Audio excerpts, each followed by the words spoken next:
In some areas of science, an astonishing number of published studies fail to replicate, and part of the explanation is human error and misconduct. So why not eliminate some of the human element from science by having robots and AI carry out experiments? One model for this that's emerging are cloud labs, where robot-operated equipment can be accessed remotely and automated. And it's almost certainly the case that technologies like cloud laboratories will reduce replication failure in science.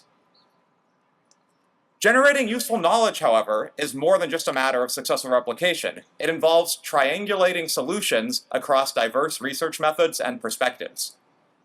Technologies like cloud laboratories can certainly improve our ability to triangulate solutions, but they also risk reducing methods diversity through overstandardization and reducing perspective diversity by eliminating the element of quirky human individuality. Automated science is a powerful supplement to the human scientist, but it's not a substitute or direct replacement.